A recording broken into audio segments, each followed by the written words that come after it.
नमस्कार दोस्तों, मेरा नाम अनिल सोलंकी है। मेरे यूट्यूब मंच लाउड जाट वॉइस में आप सबका स्वागत है। दोस्तों, कल 21 सितंबर है और जाट सरदारी ने 36 बिरादरी के भाईचारे ने कल का दिन तय किया था।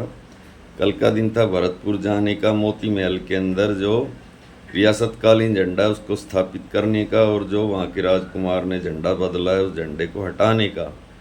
लेकिन इस बीच जो राजकुमार अनिरुद्ध है उसने एक चालाकी करी। उसने वहाँ पर जो झंडा उसने लगाया था उसको हटाकर वहाँ पर तिरंगा झंडा लगा दिया है।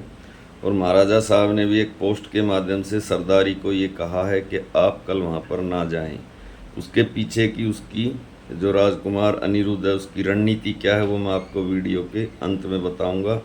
अभी मैं आपको भरतपुर राज्य का पूरा इतिहास बताऊंगा डिटेल में। भरतपुर राज्य की स्थापना कैसे हुई, भरतपुर राज्य की स्थापना होने के पीछे कितने लोगों की कुर्बानियां हैं, कितने लोगों का खून बहा है और कितना लंबा भरतपुर राज्य का इतिहास है। भरतपुर राज्य का कुल देवता कौन है, कुल देवी कौन है, भरतपुर राज्य का विस्तार कैसे हुआ, इसके प्रमुख किले कौन कौन से हैं, ये सब आज के वीडियो में मैं आपको बताऊंगा। वीडियो को पूरा देखना, ध्यान से देखना, अपने ग्रुप में शेयर करना, लाइक करना, कमेंट करना और चैनल को सब्सक्राइब भी करना।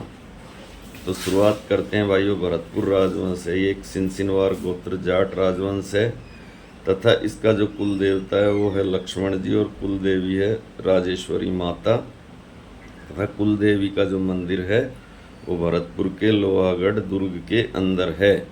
अब बात करते हैं ये जो भरतपुर राज परिवार है इसके कौन कौन से दुर्ग और किले हैं और ये कब बने थे। सबसे पहले जो कुमेर का किला बना था 1725 में, राजा बदन सिंह ने इसका निर्माण करवाया था। उसके बाद डीग का किला बना, ये 1730 के अंदर बना। और सबसे आखिरी में लोहागढ़ का किला, ये 1732 में बना। इसका निर्माण महाराजा सूरजमल ने करवाया था। इसके अलावा डीग के बहुत मशहूर जल महल भी हैं जिसके अंदर गोपाल भवन, हरिदेव भवन, नंद भवन, केशव भवन और सावन भादो भवन। इसके अलावा लोहागढ़ के किले के अंदर महारानी किशोरी देवी का महल भी है। अब मैं आपको बताता हूँ कि भरतपुर राज्य का विस्तार कहाँ कहाँ पर हुआ था। भरतपुर के अलावा धौलपुर, आगरा, अलीगढ़, इटावा, मैनपुरी, हाथरस, मेरठ, गाजियाबाद, मथुरा, रोहतक, झज्जर, मेवात, गुड़गांव, फरीदाबाद, फिरोजाबाद, बुलंदशहर और कासगंज जिलों में भरतपुर राज्य का विस्तार हुआ था। अब मैं आपको भरतपुर राज्य का पूरा इतिहास बताता हूँ कि इसकी स्थापना कैसे हुई थी तथा इसके पीछे कौन से वो कारण थे। इसकी शुरुआत होती है भाइयों 1669 ईस्वी के अंदर। 1669 ईस्वी के अंदर उस समय भारत में मुगल सुल्तान आलमगीर औरंगजेब का शासन था तथा उसकी धार्मिक नीतियाँ बहुत ही कट्टर थी, हिंदुओं के लिए बहुत ही खराब थी। उसने 1669 मई के अंदर एक फरमान जारी किया था कि ब्रज क्षेत्र के अंदर जितने भी मंदिर हैं सभी मंदिरों को ढहा दिया जाए तथा हिंदुओं के ऊपर जजिया टैक्स लगाया था। अगर आप धर्म परिवर्तन कर लेंगे तो आपके ऊपर कोई टैक्स नहीं लगेगा, लेकिन अगर आप हिंदू धर्म को मानेंगे तो आपको जजिया टैक्स देना पड़ेगा। तो इस सब की खिलाफत के लिए मथुरा के अंदर एक गाँव है तिलपतगढ़ी, उसके सरदार गोकुला जाट ने एक सिहोरा गांव, उसमें एक पंचायत बुलाई थी। तो औरंगजेब ने हुक्म जारी किया अपने सेनापति अब्दुल नबी को कि सिहोरा गांव को घेरो और गोकुला जाट को गिरफ्तार करके मेरे सामने पेश करो। तो अब्दुल नबी की सेना ने जाके सिहोरा गांव को घेर लिया और उस समय गोकुला जाट के साथ 10,000 किसान वहाँ पर मौजूद थे।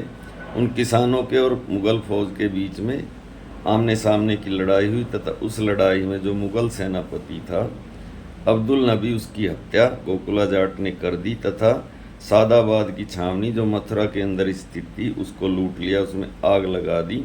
तो ये गोकुला जाट की पहली खुली बगावत थी मुग़लों के खिलाफ, औरंगजेब के खिलाफ। और ये संघर्ष चला मई 1669 से दिसंबर 1669 तक।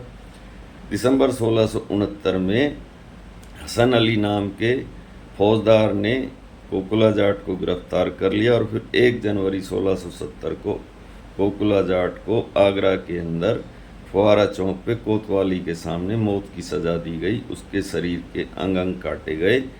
तो ये हुई शुरुआत विद्रोह की और इसी से नींव रखी गई भरतपुर राज्य की। उसके बाद में जब गोकुला जाट को 1 जनवरी 1670 को शहीद कर दिया गया तो गोकुला जाट की मौत का बदला लेने का बीड़ा उठाया राजा राम जाट ने। अब आप कहेंगे कि राजा राम जाट कौन है? तो भाइयों, सिनसिनी गांव भरतपुर के अंदर एक जमींदार होते थे भज्जा सिंह। भज्जा सिंह के 3 बेटे थे। बड़े बेटे का नाम राजा राम जाट, उससे छोटे का चूड़ामन जाट और सबसे छोटे का नाम रूप सिंह जाट था। तो ये तीनों ही जो बेटे थे ये विद्रोही स्वभाव के थे। राजा राम जाट का जो कार्यकाल है वो 1670 से 1688 तक था।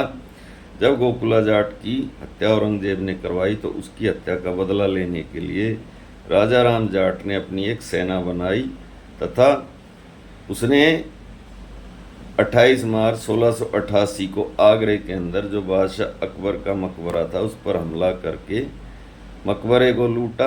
उसके अंदर सोना चांदी हीरे की जो नक्काशी थी वो उतार ली, कांसे के फाटक उतार लिए तथा अकबर की कब्र को खोदकर उसकी हड्डियों को हिंदू रीति रिवाज से जला दिया। ऐसा करके उन्हें गोकुला जाट की मौत का बदला लिया।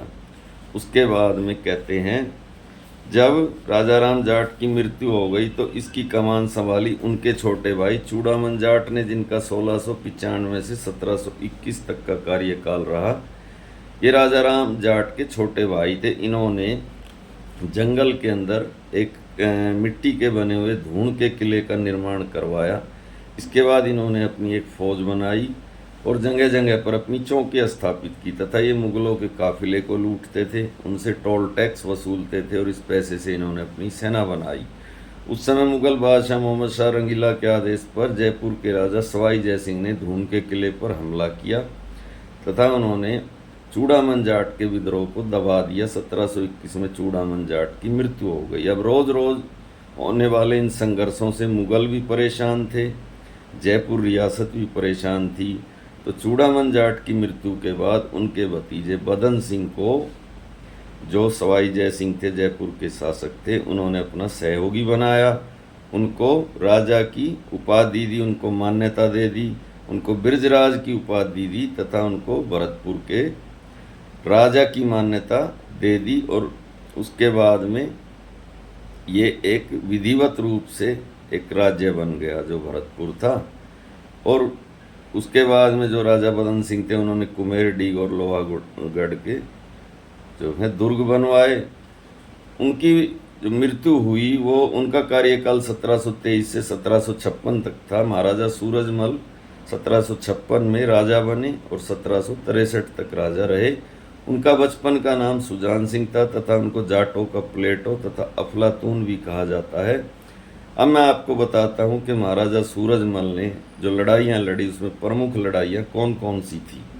1748 में बगरू का युद्ध, जिसके अंदर सवाई जय सिंह की मृत्यु के बाद उनके बेटे ईश्वरी सिंह और माधो सिंह के बीच में संघर्ष हुआ। तो जो माधो सिंह था वो छोटा बेटा था, उसके साथ बूंदी कोटा के राजपूत शासक तथा मराठों का भी समर्थन उसको प्राप्त था।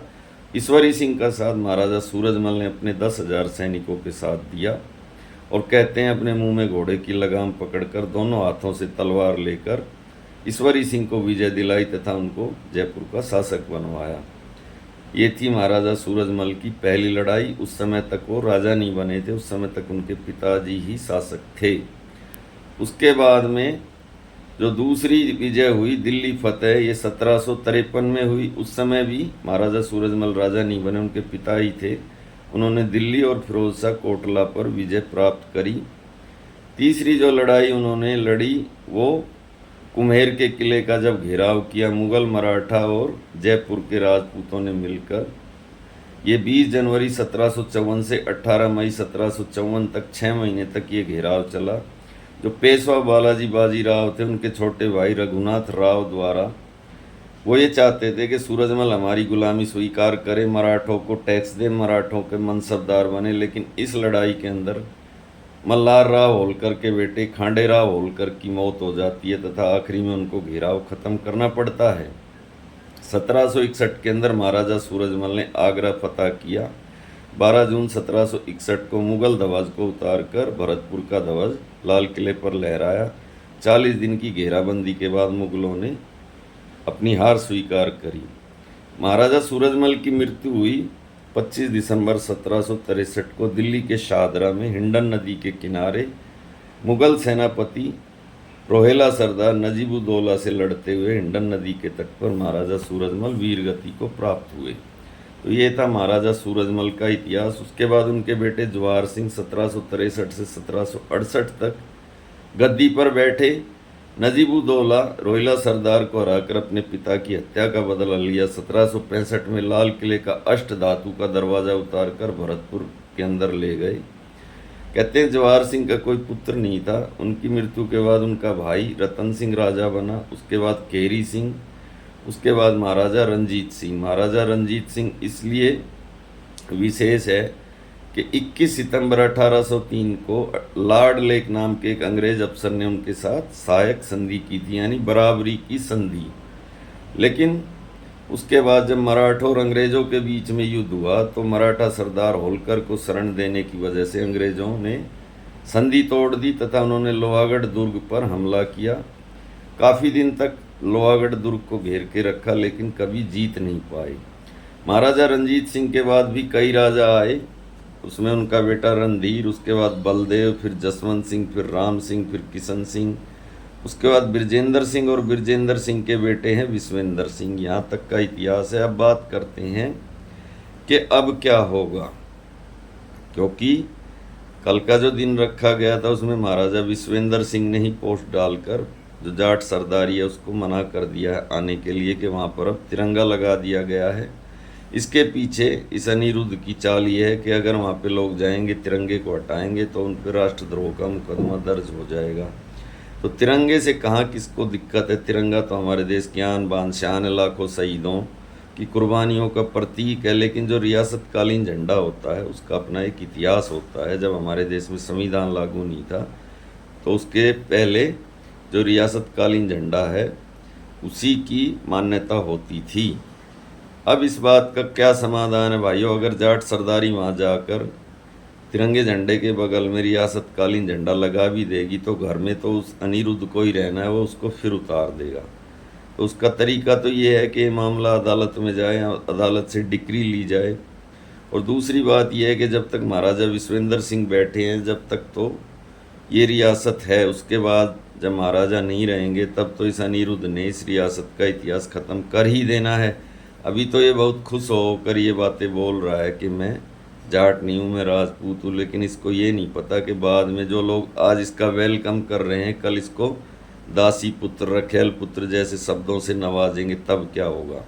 दोस्तों, जैसे कि सूरजमल का भरतपुर का लोहागढ़ का एक इतिहास है, ऐसे ही महाराजा रंजीत सिंह जो कि संगवालिया गोत्र के एक जाट सिख थे, बहुत बड़ा जिनका साम्राज्य हुआ, जिसने सुकर चकिया मिसल से शुरू करके पूरे पंजाब पर शासन किया तथा जिनका शासन पेशावर से लेकर काबुल तक, कंधार तक था, तथा जिनके पास मुग़लों की शान कहा जाने वाला कोहिनूर हीरा भी उनके पास था। उस महाराजा रंजीत सिंह की मृत्यु के बाद उनके बेटे दलीप सिंह ने सिख धर्म छोड़कर ईसाई धर्म अपना लिया था और वो ब्रिटेन में जाके बस गया था। लेकिन महाराजा रंजीत सिंह का इतिहास फिर भी आज किताबों में पढ़ा जाता है और पढ़ाया जाता है। वो पहले ऐसे जट सिख सम्राट हुए, शासक हुए जिन्होंने अफ़गानों के ऊपर शासन किया। ऐसे ही महाराजा सूरजमल का इतिहास भी कभी मिट नहीं सकता। हाँ, ये बात है कि राजा विश्वेंद्र सिंह के बाद इनका जो वंशावली है वो यहीं पे ख़त्म हो जाएगी, क्योंकि यह अनिरुद्ध तो अपने को जाट ही नहीं मानता। तो भाइयों, इसी के साथ मैं आपका भाई अनिल सोलंकी आज का वीडियो यहीं पे समाप्त करता हूँ। वीडियो कैसा लगा कमेंट करके बताएं। अच्छा लगा तो अपने ग्रुप में शेयर करें, लाइक करें, कमेंट करें। जो भाई अभी भी मेरे चैनल से जुड़े हैं वो चैनल को सब्सक्राइब करें। धन्यवाद भाइयों, आपका दिन शुभ हो। मिलते हैं अगले वीडियो में।